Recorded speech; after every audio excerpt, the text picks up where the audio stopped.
Julia, where are the stamps? Did you check in the drawer? Of course I checked in the drawer. They're not in here. I just bought some at the post office last week. Did you check good enough? Julia, I'm not senile. I'm telling you, they're not in here. Did you check behind the tape in the back? Because sometimes the stuff in the drawer shifts when you're... Never mind. I'm all set.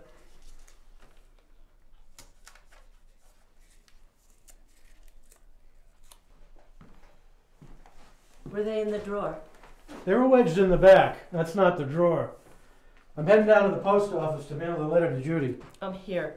We put these reservations to the Sons of Italy dinner in the envelope that Ollie invited us to.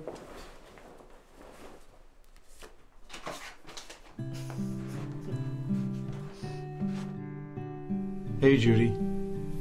I think it was Thoreau when he escaped from the Met state and wandered as far as Lake Walden, who decided to simplify life by saying that if a man does not keep pace with his companions, perhaps it is because he hears a different drummer.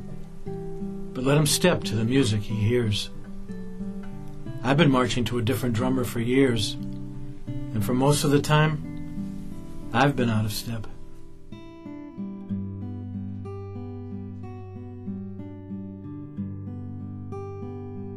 And since my hearing isn't as sharp as it was, I can still hear a pin drop, if it's a bowling pin. This past week, I got a faint inkling of horn playing. It wasn't Satchmo. Some guy called Gabriel. He drowned out the drums and made me feel so bad I forgot to feel sorry for myself. It's funny, I heard the same music back in 1943, 44, and 45. I was a bit younger then. But now, because of the years, the sound came through louder. The panic came quicker. And like the Arab who folded his tent and silently slipped away, I at least took out the tent pegs, just to get ready. Scared? Sure, I've always been scared. Everyone has fear. It's what keeps you living as long as you have it. We learned that the first day of combat.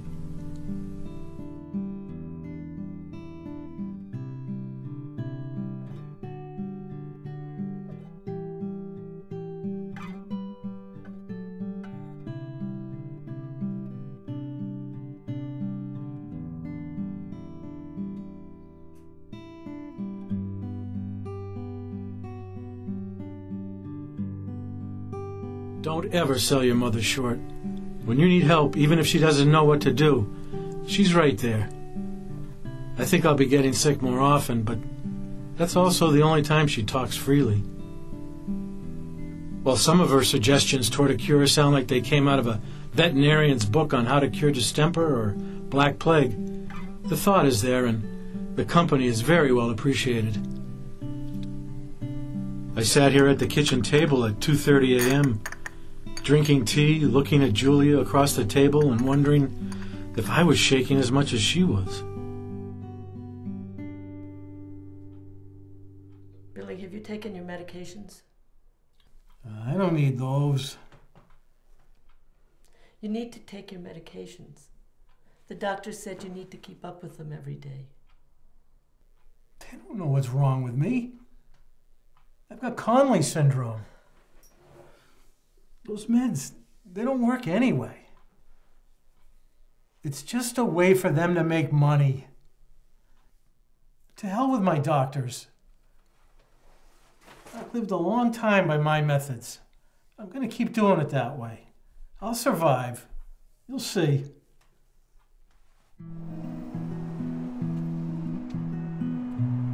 I've done a lot of thinking, mostly of the past. Because while the present is here to enjoy, the future seems awfully short if you measure it in years. But if you measure it in minutes, I'll have 1,440 minutes a day. Unless good old Ronnie Reagan shortens a day. Why am I unloading all of this on you? I always have. Why should I stop now? You were the only one who would listen to me, even if you didn't pay attention to what I told you. Talk about being a soft touch. Look in the mirror. I think that's why I never waited for you to ask. I volunteered because you did a lot for me without feeling I owed you something in return. My father died when I was 8 years old. And no matter how young you are when it happens, it hurts. And I think that not having a father around when you're young probably made me try to be more of a father than I should have been to my own kids. I probably overdid it at times, yelling at football games, baseball games, and hockey games. When they won or they did something special like a touchdown run or home run or beating the goalie for a goal, I was happier than they were because they had ability that they developed themselves, not from anything I taught them. When they lost, I lost with them. But sometimes I had the feeling that the only reason they tolerated me at the games was the ride to and from wherever they were playing. Let's win this face-off.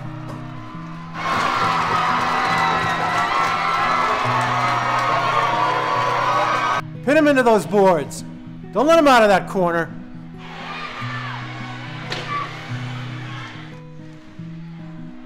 I never wanted to be a father who wanted his kids to be what he never could have been.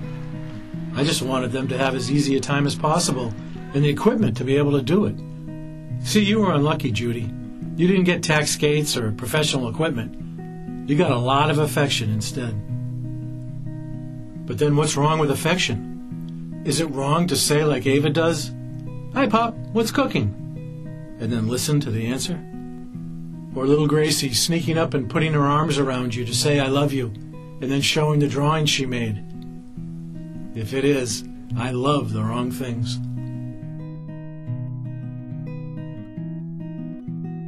I was making out my list of favorite Italians. Ollie was just unlucky.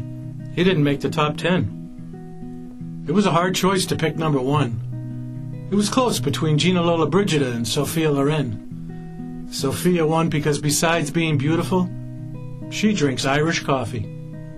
Number 3 was easy, Luciano Pavarotti. He sang in a choir, and so did I. The only difference was everyone thought the organ was broken in mine. Down at number 7 was that woman in the North End who every Wednesday yelled out the window for Anthony.